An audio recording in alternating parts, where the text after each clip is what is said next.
아멘. 오늘 8월을 시작하는 첫 번째 주일 귀한 성일에 주님을 예배하고 또 말씀을 통해서 또 다시 하나님의 음성을 듣고 살아나기를 갈망하는 그러한 귀한 마음을 가지고 찾아온 여러분 한 사람 한 사람 주님이 만나주시고 말씀하시고, 그래서 올 때와 다르게 갈 때는 소망 중에 우리 삶의 현장으로 나가는 귀한 여러분, 귀한 이 시간 되길 주의 이름으로 축원을 드립니다. 우리가 하나님의 백성으로 이 땅의 삶을 살아가지만 크고 작은 많은 문제들을 만나게 됩니다.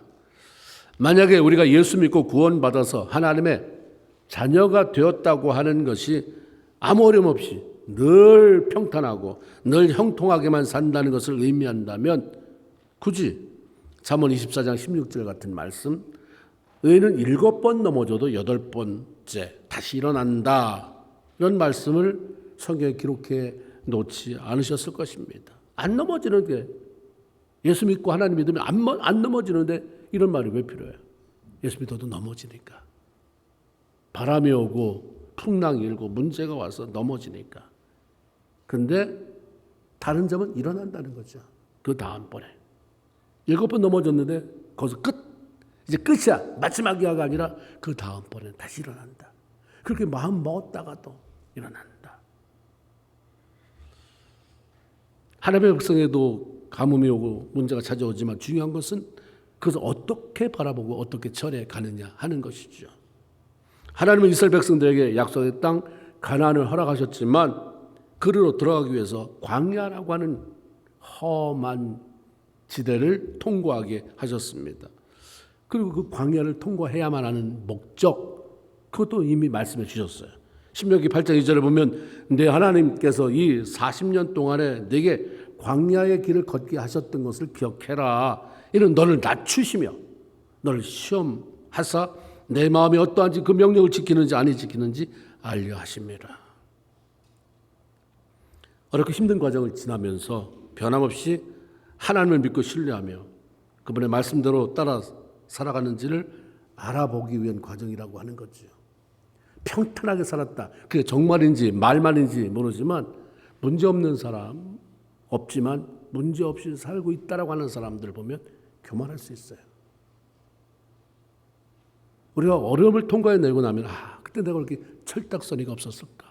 왜 내가 모든 사람보다 신앙생활을 잘하고 연륜이 높은 것처럼 그렇게 사람들 지적질만 하고 이렇게 가르치려고 했을까? 내가 가르칠 만한 사람이 아니구나. 난 끊임없이 하나님 말씀 안에서 배워가야 되는 사람이구나. 난 아무것도 아니구나. 점점 낮아지죠. 내가 낮아지니까 사람이 무시하는 게 아니라 내 수위가 낮아지는 것만큼 그 빈 공간에 주님이 채워지시고, 주님이 채워지시니까 나도 모르게 주님 내 잔이 넘칩니다. 주님 한 분으로 만족합니다라고 하는 말이 그냥 나오게 되는 것입니다.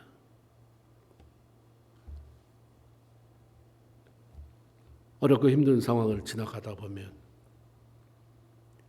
우리가 아무리 예수를 믿는다고 해도 반응이 참 다양해요. 그래도 그걸 애써 보려고 하면 어떻게 좋겠습니까? 기도해 주세요 하는 사람이 있고, 너 편하다고 아무 말이나 하지 마, 나도 알아 하는 사람도 있고요. 이런 과정을 통해서 하나님이 우리를 달아보시죠. 오늘 살아가는 모든 신앙인들도 마찬가지입니다. 우리는 광야라고 하는 이 땅의 삶을 살아가고 있는 나그네입니다. 하나님은 매 순간에 우리가 어떤 사람인지를 알아보기를 원하세요. 그런 과정을 통해서 우리를 훈련시키고 성장시키기를 원하십니다. 너 누구냐? 네가 말하는 너 말고 네 중심.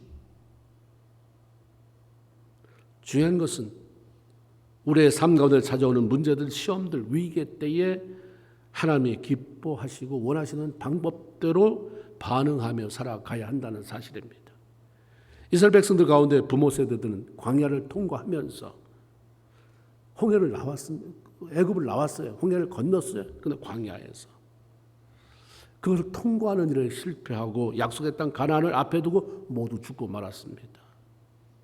성경은 그들의 실패 이야기를 가감하지 않고 다 알려줘요. 성경에 그대로 기록해 놓으셔서 우리가 읽게 하셨습니다. 이런 일이 벌어졌구나, 광야에서. 그 이유에 대해서 사도 바울은 고린도전서 10장 11절을 통해서 저에게 당한 이런 일들이 너에게 거울이 되고 또한 말세를 당한 우리의 경계로 기록했다. 번복이와 경고다. 너 다르지 않다. 똑같다. 내가 굴기둥 불기둥을 봤다고 한다면 만나를 먹어봤다면 저렇게는 안 했을 텐데 천만의 말씀. 너도 똑같아. 이거 보면서 거울 삼아라. 번복이 삼아라. 조심해라. 조심해서 살아라 라고 하는 하나님의 그러한 엄한 메시지가 들어있는 것입니다. 이스라엘 백성들이 광야를 들어왔습니다. 수루 광야를 들어선 이후에 3일이 지났는데 물을 얻을 수가 없었습니다. 당시 이스라엘 백성들은 남녀노인을 합해서 약 200만 명이나 되었고 그들이 거느린 그런 짐승들도 꽤 많이 있었습니다. 그러므로 그들이 애굽에서 급하게 나오면서 가죽 부대에 담아온 물이라고 해봐야 굉장히 적은 양.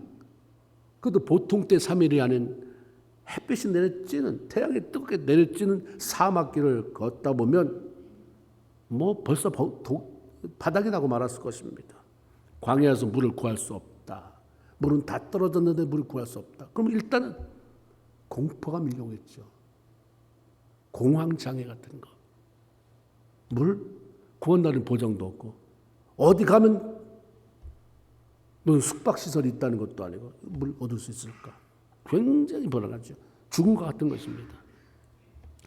그런데 다행히도 물을 만났는데 그 물이 너무 써서 마실 수가 없었다라고 하는 것입니다. 너무나도 실망이 되는 이런 현실 앞에서 과연 이스라엘 백성들이 어떻게 했을까? 이미 하나님의 은혜와 기적을 경험하고 맛본 사람들입니다. 그렇다고 하면 그들은 먼저 하나님의 의도를 생각해야 되죠. 예수 믿는 사람에게는 우연이 없습니다. 사주팔자 재수? 우리는 재수 없다. 재수 아니에요. 우리는 사주팔자 가지고 사는 게 아니잖아요. 하나님의 계획 속에 인도함을 받는 사람이기 때문에 여기 하나님의 계획이 어디 있을까? 하나님의 의도가 뭘까를 생각해보고 하나님께 물어봐야죠. 물어보고 믿음으로 반응했어야 됩니다. 하나님께서 이런 위기 상황을 허락하신 이유가 뭘까? 신명기 8장 2절의 말씀처럼 이런 상황 속에서 너는 어떻게 행동할래? 네 마음의 본심은 어떤 것인데 그 본심을 알고 싶은 거죠. 사람이 위기를 만나면 본심이 나와요. 매일 나는 저 사람하고 관계가 넘어져서 한 번도 싸운 적이 없어. 그 관계는 별로 건강한 관계가 아니에요. 싸워봐야 돼. 부부간에도 우리는 너무 금실이 좋아서 한 번도 싸워보지 않았다. 그건 이상한 부부예요. 싸워봐야 돼요. 싸워보고 실망했는데도 예수 안에서 그게 극복돼야지. 목회자와 성도의 관계도 마찬가지예요. 교우 간에도 마찬가지고 어려움을 겪지만 그걸 통해서 아는 거잖아요. 사람을. 남편이 어떻고 아내가 어떻고 아무개 성도가 어떻고 아는데 알지만 극복하는 거죠. 믿음으로 수용하고 이기고 나가는 거. 이미 하나님 경험했던 이 사람들. 이런 위기 상황 속에서 하나님의 사랑하는 마음을 보여드릴 수 있었다고 한다면 얼마나 좋았을까. 너무 어려워요. 하나님. 불안해요. 어떻게 하면 좋겠습니까? 라고 하는 말 한마디. 이거라도 저 앞에 던져놓았다고 한다면 저의 생이 어떻게 달라졌을까.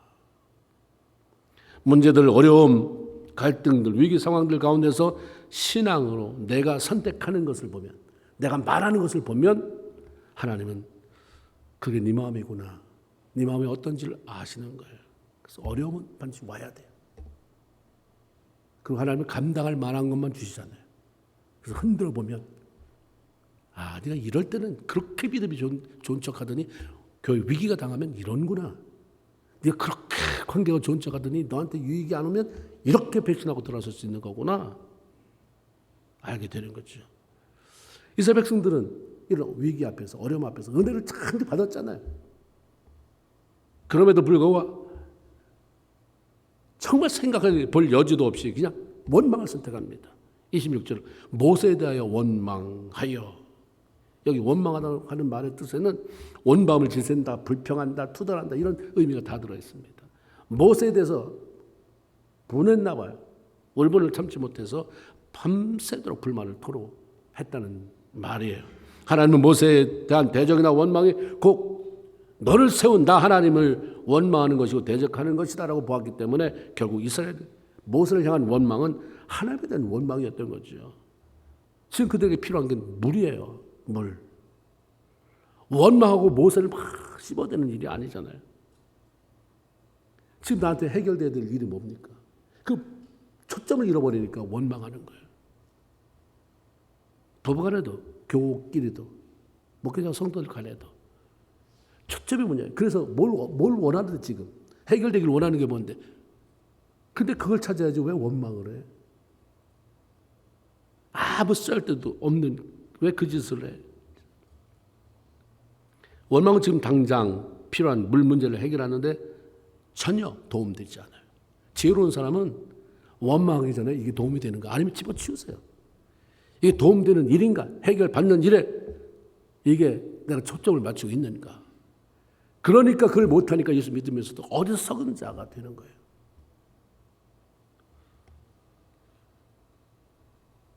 그 문제를 해결해 줄 하나님께 부탁하는 방법도 있잖아요. 근데 그거 안 써요. 너무나도 귀한 카드. 아무 때나 써라 주신 그 카드를 안 써요. 그냥 원망뿐입니다. 원망은 습관입니다. 중독성이 강해서 쉽게 끊어지지 않아요. 하나님께서 이스라엘 백성들을 이끌어가면서 그걸 다루기 힘들어했던 성품 가운데 하나가 원망이었습니다. 오죽했으면 이스라엘 백성들을 향해서 에레미야 22장 21절에 내가 어려서부터 내 목소리 듣지 않는 청종하지 않는 그것이 네 습관이다. 내가 보니까 야, 너 네 어머니 뱃속에 있을 때부터 내가 봤다. 내가 책상시켰으니까 너 태어났을 때 네 집 식구들이 기뻐하는 거 다 봤어. 너 지금 20대, 30대, 40대, 50대, 60대 자라오는 거 내가 다 봤는데 야 어떻게 하나도 안 달라지냐. 네 어렸을 때부터 지금까지 습관이 내 말이라고 하면 그렇게 안 듣는 거. 그래도 하나님을 찾고 절기 지키고 그래도 주일 예배 드리고 헌금하고 근데 내 말은 그렇게 안 들어. 듣고 싶을 때만 듣고 필요할 때만 듣고 내가 네 성공을 해서 네 행복을 해서 필요하다고 해서 전해주는 말은 어떻게 그렇게 매몰차게 집어던지는가. 이런 말씀을 하나님 오죽했으면 써놨을까. 굉장히 도전이 되더라고요. 이 말씀이 에레미야 시대의 말씀만이 아니라 지금 나한테 하는 말씀은 아닌가. 예수님이 보여주신 그분의 습관은 새벽 일찍 일어나서 감람산에 올라가 기도하는 습관이었어요. 그런데 사탄은 원망의 습관을 키워서 우리를 그 안에 거두려고 하죠. 우리의 습관은 내가 살고 남을 살리는 그런 쪽의 습관이지 아니면 사단의 손에 꽉 잡혀서 내가 주신 하나님의 그 놀라운 가능성, 잠재력, 자원의 통로를 막고 살아가는 것은 아닌지. 무슨 습관 가지고 계십니까? 지금 보여주셨죠. 습관을 따라 기도. 그런 습관이 있으십니까? 근데 안 해요. 이상한 습관 들이면서 편한 습관. 그러면서 하나님이 나한테 내 사역에 축복해 주시고 내 삶에 축복해 주시고 내 가정에 축복해 주시고 내 사업에 축복해 주시고 하늘 축복 떨어켜 주세요라고 하는. 좋은 습관 들여야 되잖아요. 예수 믿는 사람은 특별히 더 한 거예요. 이스라엘 백성들의 원망의 습관은 강도가 점점 세져 갔어요. 민수기 11장 1절에 보면 여호와께서 들으시기에 백성이 악한 말로 원망하며 여호와께서 들으시고 진노. 하나님을 감히 화나게 할 만큼의 원망을 하면서 살았어요. 하나님의 백성이. 애굽에서 해방됐잖아요. 나왔는데 바로 앞에 홍해라고 하는 장애가 있어요.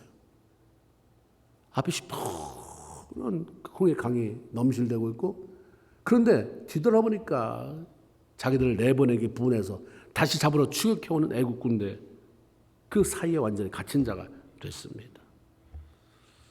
그때 충격적인 원망을 하잖아요. 출애굽기 14장 11절 12절 애굽에 매장지가 없어서 당신이 우리를 이끌어내어 이 광야에서 죽게 하느냐. 우리를 내버려 둬라. 그냥 애굽에서 그냥 이렇게 살다가 죽겠다. 애굽 사람 섬길 것이다 하지 않더냐. 왜 그런데 우리를 끌어서 이 광야에서 죽게 만드느냐. 이렇게 아주 뾰족한 송곳으로 찌르듯이 아주 날카로운 칼로 자르듯이 이렇게 원망을 해요. 백성이 신광야에 들어섰을 때 애굽에서 가지고 나온 음식이 바닥에 났습니다. 음식이 바닥에 났으니 어떻게 해요? 사 먹을 데도 없고 농사 지을 데도 없고. 그러니까 하나님 달라고 그래야죠. 하나님 음식 떨어져서 가져온 그 떡 다 떨어져서 걱정입니다. 이거 좀 해결해 주세요 하면 얼마나 좋겠습니까? 악한 말로 원망하죠. 우리 보면 내가 화났을 때 말할 때 악한 사람들이 있어요. 말이 굉장히 강하게 그걸 들으면 죽게 만드는. 성경의 대표적인 예는 이세벨입니다. 이세벨. 얼마나 말이 독했는지 그 말에 엘리야가 떨면서 도망치잖아요. 음식이 없다고 달라면 되는데 출애굽기 16장 3절 이렇게 얘기해요. 우리가 애굽 땅에서 고기 가마 곁에 앉아있을 때 떡을 먹던 때에 여호와의 손에 죽었으면 좋았을 걸. 왜 우리를 여기까지 인도해서 이렇게 굶어 죽이느냐. 단지 불평을 말하는 수준이 아니에요. 상대방을 죽이는 악의적인 원망. 이건 반드시 죽습니다. 그냥 하는데 이건 독이. 모세도 이거 하나님 잡아주지 않았으면 이거 벌써 죽는 거예요. 그냥 녹아지는 거죠. 여러분 남편 아내 관계 보세요. 나는 내 아내에게 이런 독이 든 원망을 쏟아내지 않는가. 남편에게도 마찬가지고요. 할 수 있는 말이 얼마든지 많잖아요. 예수 안에. 내 삶에 말을 다듬어야 되는데 그냥 내 안에 분노를 어떻게 할 수 없으니까 불을 떨면서 입으로 쏟아내는데 그게 악의적인 원망. 날 죽여버리지 그때 애굽 고기 까마 끌어안고 그때 죽게 하지 왜 여기서 죽게 하느냐. 이게 지금 하나님 앞에 할 수 있는 말이에요. 원망해도 하나님은 줘요. 필요한데 어떻게 해. 원망했지만 내가 주려고 했는데 원망을 했잖아요. 하나님 거기서 굶어 죽이겠어요? 주려고 했는데 원망해요. 그래도 일단 줄 건 줘야죠. 광야에서 떡이 필요하니까. 그런데 하나님께 간구해서 얻는 것과 원망해서 받는 것에는 엄청난 차이가 있습니다. 받았다 다 좋아하지 마세요. 이게 원망하면서 받은 건지 신세 타령하면서 받은 건지 하나님 앞에 다시만 하나님 내가 걱정이 돼서 하나님 내가 마음이 안 놓여서 내가 믿음이 부족해서 부탁하는데 도와주세요 하면서 받은 것과 차이가 있는데 그걸 살펴봐야 돼요. 시편 106편 15절에 그러므로 여호와께서는 그들이 요구하는 것을 그들에게 주셨을지라도 그들의 영혼은 쇠약하게 되었다. 달라고 떼서서 받았는데 영은 망가졌어요. 영적 유익이 하나도 없어요. 막 원망 앞에서 받았으면 받은 것은 먹기가 급급하지 무슨 감격이 있겠습니까? 거기에 감동이 있겠습니까? 감사가 있겠습니까? 하나님 것을 받았는데 감사가 없다고 한다면 이건 영의 피폐가 오는 거죠. 여러분 받기는 받지만 이걸 어떻게 받았는가? 그걸 받은 자가 정말 하나님께 왔다는 확신 때문에 이거 내 게 아니야. 하나님 주셔서 너무 감사해 고마워. 영적 유익이 있는 삶을 살아가고 있는지 우리 자신 한번 살펴봐야 됩니다. 광야를 지나는 동안 이스라엘 백성들은 원망하는 습관을 고쳐내지 못했어요. 그 1세대는 이것 때문에 망했어요. 힘들게 지나왔는데 처음부터 차라리 죽었으면 억울하지가 않는데 고생할 거 다 하고 죽었어요. 가나안 땅은 못 들어가고. 사도 바울도 고린도전서 10장 10절에 보면 그들 가운데 어떤 사람들이 원망하다가 멸망시키는 자에게 멸망당하였나니 너희는 그들과 같이 원망하지 말아라. NIV 성경 보니까 멸망시키는 자 killed by the destroying angel. 하나님이 파견했어요. 죽이는 천사를. 그게 얼마나 악한 것이면 죽이는 목적을 가진 천사가 파송이 됐을까. 악하게 불평하는 것은 이 하나님이 굉장히 싫어하는 거구나. 원망은 하나님의 사람들을 망하게 만드는 사단의 강력한 전술 전략입니다. 원망하는 악한 습관을 주의 은혜 가운데 절여내지 못하면 우리 인생이 힘들어져요. 내가 힘들어져요. 그리고 나만 힘든 게 아니라 반드시 배우자가 너무 힘들어요. 그리고 관계가 힘들어요. 그 사람하고 연결된 사람은 다 힘들어져요. 주변이 힘들어집니다. 이스라엘 백성들이 원망한 가장 큰 이유는 받은 은혜를 잊어버렸기 때문입니다. 그리고 감사를 놓쳤어요. 원망하지 않으려면 받은 은혜에 감사하고 감사의 능력을 키워가고 감사의 언어를 많이 사용해야 되죠. 그냥 감사하면 돼요. 어차피 이게 무슨 말을 안 하면 이 안에 뭐 근질근질하면 감사하다 하나님 감사합니다. 원망하고 누구 죽일 놈 누구 살릴 놈 하는 것보다 백배 천배 낫잖아요. 은혜가 사라지면 동시에 감사의 마음, 감사의 언어가 사라져요. 저는 워낙 말을 안 해요. 아니요. 말을 하는데 어쩌다 한마디 두마디 하는 게 사람을 뒤집어 놓는 사람이 있어요. 말을 안 하는데 어떻게 한두 마디 하는 게 어떻게 사람을 뒤집어 놓나. 근데 말은 안 하는데 한마디 두마디 하는 말이 사람을 살리는 말, 감사가 묻어나오는. 한마디 하는데 그 말이 그냥 다른 사람 100마디 1000마디 하는 것처럼 농축적으로 그 다음에 하나님에 대한 그 신앙 고백, 감사의 고백이 나오는 사람이 있습니다. 홍해를 건넌 후 이스라엘 백성들 모두 다 감격했잖아요. 저기 15장 2절에 보면 여호와는 나의 힘이요 노래요 나의 구원이시다. 15장 10절에 보면 여호와여 신중에 주와 같은 자가 누굽니까? 말탄 자 다 하나님 물속에 집어 던졌습니다. 감격의 노래 불렀어요. 이게 얼마나 됐어요? 며칠 되지도 않았는데 너무 쉽게 잊어버렸습니다. 이스라엘 백성들이 출애굽은 하나님의 계획이 있었죠. 그러나 이스라엘 백성들의 부르짖음에 대한 하나님의 응답이었어요. 출애굽기 2장 23절에 보면 이스라엘 백성들이 왕이 바뀌는 바람에 고역을 하게 되잖아요. 국고성을 짓느라고 벽돌 굽고 뭐 말할 수 없이 고역 때문에 너무너무 힘든 거예요. 그래서 하나님 우리 너무 힘들어요. 하나님 너무 힘듭니다. 아브라함의 하나님, 이삭의 하나님, 야곱의 하나님 우리 좀 돌아봐 주세요. 하나님이 그 소리를 들으셨다고 그랬어요. 부르셔서 하나님이 들으시고 그래서 응답받고 나온 거거든요. 그래서 모세를 세우시고 그를 이스라엘 백성들 앞에 보내서 내가 내 백성 이스라엘 백성들의 고통을 보았다. 그들이 간역자로 인해서 부르짖는 것을 들었다. 그들이 얼마나 수고하는지 내가 알았다. 그래서 내가 너를 보냈는데 그들을 애굽에서 건져내라. 이렇게 된 거거든요. 백성들 그렇게 원했어요. 여기 벗어나고 싶다. 한국에서 벗어나고 싶다. 미국 왔으면 좋겠다. 홀로 사는 거 벗어나고 싶다. 결혼했어요. 노는 거 지겹다. 직장 갔어요.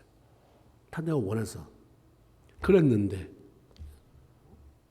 지금도 그거 기억하시는가? 내가 원하는데 하나님 미국 보내주셨고 하나님 날 원해서 내가 결혼하게 하셨고 내가 원해서 하나님 아버지 하나님의 부르짖었더니 하나님이 이런 직장 이런 사업하게 하셨고 그래서 하나님 응답하신 하나님 앞에 여전히 감사하고 있나 이 말이에요. 여전히 감격하고 있는가?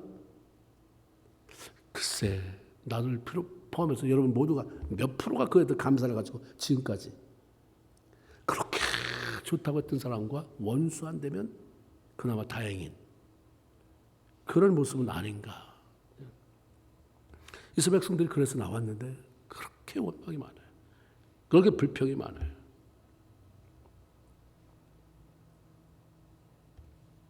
이스라엘 백성들이 모세가 그 얘기하잖아요. 하나님 앞에 모세도 많이 실갱이를 하다가 결국 이제 포기하고 결단하고 이제 내가 하겠습니다. 나가서 하나님이 너희 백성에 대해서 이렇대더라. 이런 계획이 있대더라. 너희들을 여기서 해방시키고 호계를 건너고 가나안 땅에 들어보낸다고 한다더라 했을 때 출애굽기 4장 31절에 그들 모두가 머리 숙여 경배했다. 그랬어요. 다 잊어버렸어요. 금방. 자기가 아쉬울 때는 뭐 다양한 얘기 다 해놓고 현재 힘들면 그거 다 잊어버려요. 그 자기가 하고 싶은 대로 마음대로 말하고 행동하고 그게 나다 이 말이에요. 우리다 이거예요. 하나님은 애굽 왕 바로로 하여금 이스라엘 백성들을 내보내도록 하기 위해서 그들에게 10가지 재앙을 내리셨잖아요. 피, 개구리, 파리, 악질, 독종, 그다음 우박, 메뚜기 이런 거예요. 흑암 9가지 재앙.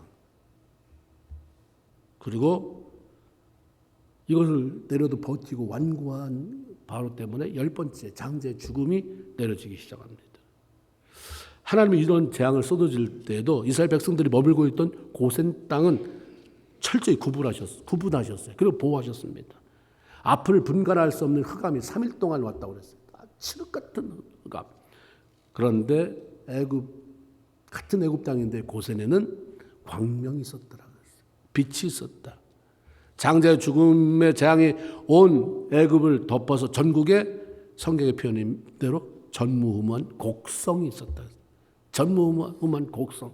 수도 없는 사람이 통곡하고 애통해하고, 그때도 하나님은 이스라엘 백성들에게 어린 양을 잡아 그 피를 문설주에 발라 죽음의 장에 대비해라, 넘어가게 해라, 미리 알려주셔서 죽지 않았어요. 모두 살아났습니다. 이런 기적을 다 경험했습니다. 살아계신 하나님이 일하는 걸 보았어요. 하나님이 우리 편인 것을 확신했습니다. 그런데 어려움이 다가올 때마다, 내 마음에 들지 않을 때, 못마땅할 때마다 너무나도 빨리 하나님을 원망했어요. 그 원망이 그 하나님을 점점 밀어내니까 거리가 생기는 거예요. 자꾸 거리가 하나님과 멀어져요. 하나님과 가까워져야 될 텐데 자꾸 밀어내. 하나님을 밀어내는 것 중에 하나가 원망인 거 아시죠? 밀어내요. 내가 너한테 그렇게 못했냐? 내가 그렇게 못마땅해? 내가 그렇게 싫어? 자꾸 뒷걸음질 치게 만드는 게 원망입니다. 시편 106편은 이스라엘 백성들이 왜 이렇게 빨리 잊어버렸을까? 왜 이렇게 원망을 했을까? 그 이유에 대해서 쭉 써내려가고 있어요. 시편에서. 하나님의 홍해를 말리심으로 백성이 마치 그것을 광야를 지나듯이 지났다. 그를 쫓아오던 애국 군대를 물로 덮어서 한 사람도 살지 못하게 했다. 이스라엘 백성들이 이 놀라우신 하나님을 마음껏 찬양했다. 그런데 13절에 이렇게 얘기해요. 그들은 그가 하나님의 행하신 일 곧 잊어버리며 그의 가르침을 기다리지 아니하고, 곧 잊어버리고 그 다음에 하나님이 어떻게 할지 가르칠 걸 기다리지 못하는 거예요. 광야에서 욕심을 크게 내며 사막에서 하나님을 시험하였도다. 하나님을 시험한 게 여러 가지가 있겠지만 원망했는데 그것을 시험이라고 말을 해요. 원망하는 것도 하나님을 시험하는 거구나. 하나님의 은혜를 경험해보지 못한 사람이 어디 있겠어요? 예수 믿으면 하나님이 하셨어요. 일단 여러분이 정말 마음속에서 우러나오든 아니든 어떻게 사세요? 하나님의 은혜로 살고 있습니다. 그렇게 말 안 해본 사람이 어디 있어요? 하나님은 말한 대로 들어요. 그래 놓고 그걸 기억하지 못합니다. 그리고 감사를 키워가지 못합니다. 자꾸 호꾸라져요. 하나님, 내가 감사하다고 말한 그 하나, 감사하다고 생각했던 그 순간 하나 잡아야 돼요. 그걸 키워나가야죠. 그 커지는 것은 감사로 키워나가는 거예요. 참 감사하다. 어떻게 내가 그때 어려운데 미국으로 오게 됐을까? 참 감사하다. 내가 미국을 안 왔으면 지금 뭐 하고 있었을까? 이 영화 왔으니까 안 왔으면 땅값 올라가지고 집값 올라가지고 지금 떵떵거리고 살 수 있었는데 다 팔고 왔는데 이게 뭐냐? 이런 건 이미 지난 건 내버려 두고 여기 왔다. 참 감사하다. 키워가세요. 내가 이 사람을 안 만났으면 다른 좋은 사람 만날 거라는 보장이 있을까? 참 귀하다. 감사하다. 힘들게 하면 이 사람 때문에 내가 많이 하나님 앞에 가까워지게 하셨으니 감사하다. 기도하게 하시니 감사하고. 그렇죠? 키워가야 되는 거죠. 원망만 사라져도 삶에 소망이 생겨요. 원망만 사라져도 우리가 영적 의욕이 생깁니다. 말의 쓴물로 인해서 백성들이 원망하느라고 정신 못 차리고 있을 때 모세가 정신 차리잖아요. 이스라엘 백성들이 하지 못한 아주 중요한 한 가지를 선택했어요. 그건 바로 하나님께 부르짖는 것이었어요. 거기 보니까 모세가 부르짖어. 모세가 하나님께 부르짖어. 그게 삽입됐잖아요. 뭐 난리가 200만이가 다 여기저기서 뭐 통곡소리가 나오고 우리 죽었다 물 없어서 모세 너 뭐하고 있었느냐 우리 놔두지 왜 여기까지 끌고 와서 이 모양이냐 했을 때 아랑곳 하지 않고 탁 모세 한 사람은 정신 차리고 하나님 앞에 부르짖어 가로되. 원망하면 거기에 마음 뺏기니까 기도하고 싶어 하면 절대 안 생겨요. 원망하면서 그 다음에 아침에 원망, 점심에 원망하고 저녁에 신바람 나서 기도하러 오는 사람 없습니다. 원망은 기도할 마음을 싹 메말라버리게 만들어요. 그러나 모세가 기도했을 때 하나님은 해결책을 알려주십니다.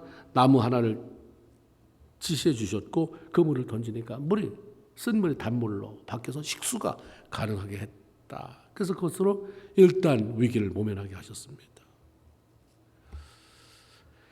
우리 삶 속에 하나님의 본심 우리가 잘 되는 거잖아요. 우리가 근심하며 사는 것 아니에요. 그럼에도 불구하고 근심할 수밖에 없는 상황, 어렵고 힘든 상황을 하나님이 허락하시는 것은 원망이 아닌 부르짖는 기도를 통해서 하나님의 기적을 맛볼 수 있는 기회로 만들라고 허락해 주시는 것입니다. 그러니까 하나님의 원저자의 의도, 이걸 아는 게 참 중요하잖아요. 어려움이 오면 기도하라는 거구나. 기도해서 하나님이 거기에 예배해 놓은 것, 하나님 거기다 놓으신 것, 그거 너 가져가라는 거구나. 그냥 못 가져간다. 기도하면 가져간다. 그래, 네가 그냥 놔두면 기도 안 하더라. 평안하면, 내가 전에 너 평안하면 줘봤지. 사람 만나러 다니라고, 돈 쓰러 다니라고 바쁘고, 이래 저래 바쁘고, 자기 자랑하러 다니라고 바쁘고, 쇼핑하러 다니라고 바쁘고. 조금 어려우니까, 좀 돈 쓸 게 없으니까 그때 내 앞에 무릎 꿇더라. 내가 너를 어떻게 골탕 먹이려고 하는 게 아니라 다시 일어나야 되잖아. 기도해서 그 다음에 놨다. 힘들지? 저 갔다 써. 저 갔다가 다시 힘 얻어. 근데 그 기도로 가야 된다. 무릎으로 가야 된다. 그게 아버지의 의도입니다.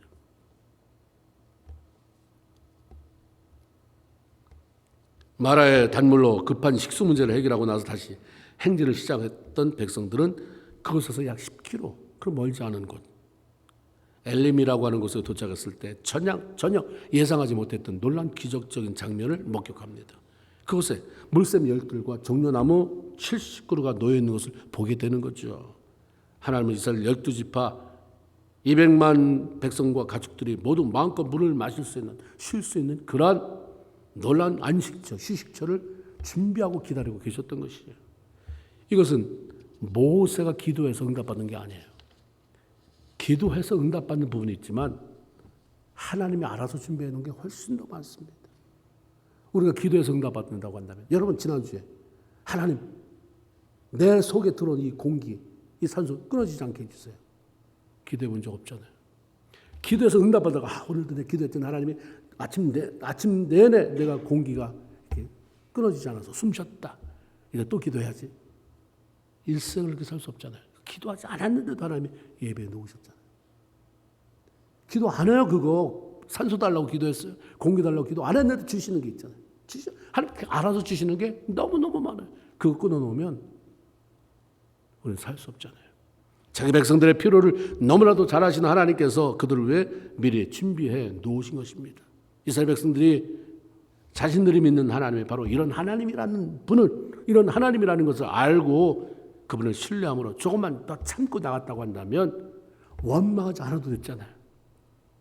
자기 체면 다 멋지게 지키면서 하나님이 자신을 위해 준비해 놓은, 친히 준비해 놓은 물샘과 그늘들을 마음껏 누릴 수 있었을 것입니다. 너무 이제 신앙의 연륜이 깊어졌고 뭐가 좀 지도자급이면 너무 이렇게 원망하면서 체면 구기지 마시고 조금만 참아보세요. 하나님이 다 면 세워줘요. 너 원망해서 해결됐냐? 네 명예만, 네 자존심만 구겨졌지. 평판만 흐려졌지. 조금만 참고 날 좀 믿고 좀 가. 그럼 내가 알아서 할게. 네 인생 네 거 아니잖아. 너보다 널 잘 아는 내가 멋진 명품으로 만들어줄게가 하나님이 우리에게 하시는 말씀입니다. 우리가 하나님을 믿는데 덮어놓고 믿으면 안 돼요. 덮어놓고 믿는 사람의 맹점은 평소에 문제 없을 때는 괜찮은데 문제가 생길 때는 도대체 어떻게 될지 몰라요. 그 하나님이 누군지를 알아야지. 하나님이 누군지를 알고 그분을 신뢰하면서 살아가는 것, 이게 굉장히 중요해요. 그래서 호세아 6장 3절에 우리 모든 하나님의 백성들에게 말씀하시는 게 너희가 하나님을 알자. 하나님 좀 알고 믿자. 대충 말고 드름풍을 말고 힘써서 네가 좀 알아봐. 우리 어머니가 그러는데, 우리 아버지가 그러는데, 우리 교회 집사님이 그러는데, 권사님이 그러는 데가 아니라 네가 알아서 힘써서 네가 좀 알아봐라. 그러면 달라질 걸. 네 생이 달라질 걸. 우리 아버지 하나님은 어떤 분인가? 하나님은 우리 인도하시는 분이다. 이사야 48장 17절 나는 내게 유익하도록 가르치고 너를 마땅한 길로 인도하는 네 하나님 여호와다. 하나님이 자기 선포예요. 난 널 가르친 하나님이고 너를 마땅히 가야 할 길로 이끌어가는 하나님이다. 시편 48편 14절 이 하나님은 영원히 우리 하나님이시니 그가 죽을 때까지 인도하시리라.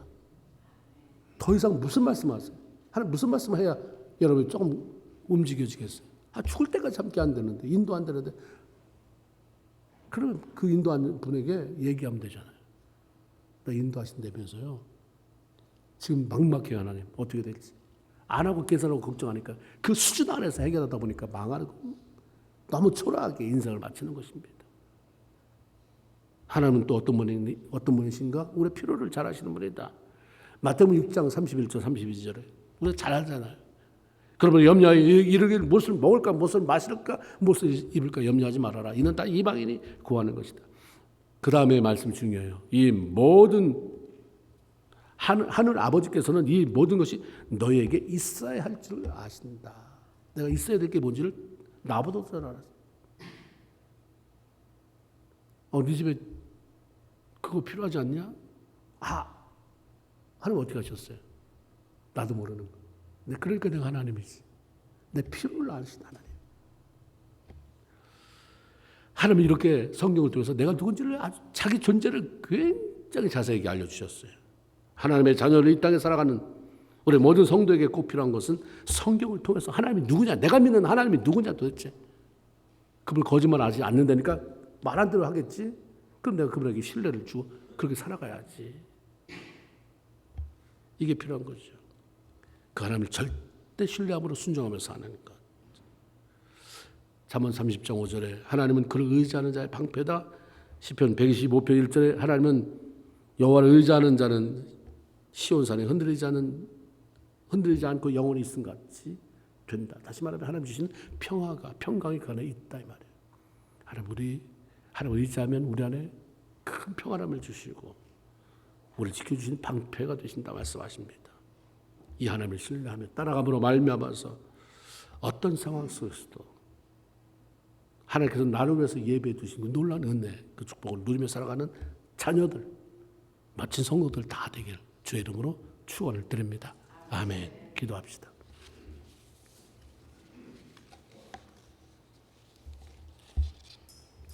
우리 한번 같이 말씀 생각하면서 기도합시다. 하나님, 나에게 있어서 하나님이 누구인가? 그 하나님을 신뢰하며 살아가는가? 신뢰 못하고 원망투성으로 살아가는가? 내 목소리로 기도하라 말씀하셨으니 우리 한번 잠깐 결단하고 기도하고 우리 예배를 마치도록 하겠습니다.